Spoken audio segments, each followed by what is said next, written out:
وہ لڑکی جو 2 بجے رات جاگتی ہے۔ کبھی کبھی کچھ لوگ دنیا کے شور میں نہیں بلکہ خاموشی میں چمکتے ہیں۔ آج کی کہانی ایک ایسی لڑکی کی ہے جو نہ کوئی ہیرو ہے نہ ہی مظلوم، بلکہ وہ ان لوگوں کی مثال ہے جو دنیا سے نہیں بلکہ خود سے مقابلہ کرتے ہیں۔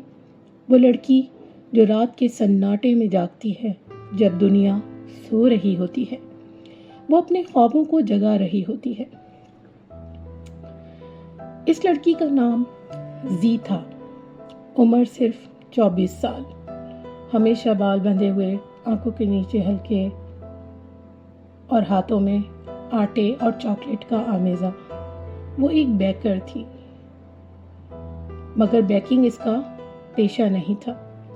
اس کی پہچان تھی اس کی خاموش بغاوت۔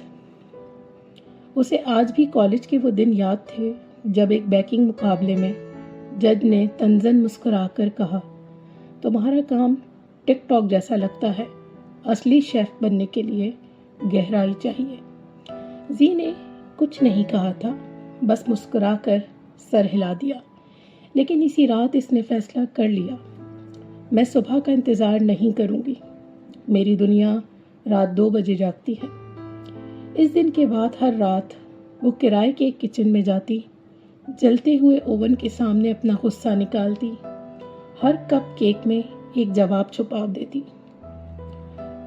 ٹوٹے ہوئے ہیڈ فون لگا کر دنیا سے کٹ جاتی اور خود سے باتیں کرتی رہتی۔ اس کا کام وائرل نہیں ہوتا تھا، مگر سچا ہوتا تھا۔ وہ اپنے ہر کسٹمر کے باکس پر ایک جملہ لکھتی، صرف کھاؤ نہیں، محسوس کرو۔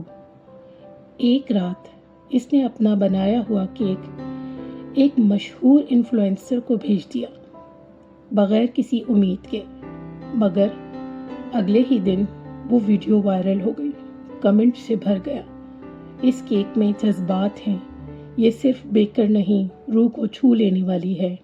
زی نے کبھی شور نہیں مچایا، لیکن اس کی خاموشی نے لوگوں کے دلوں کو چھو لیا۔ وہ لڑکی جسے لوگ اوور ڈریمر کہتے تھے، آج انہی کے خوابوں کا ذائقہ بن چکی تھی۔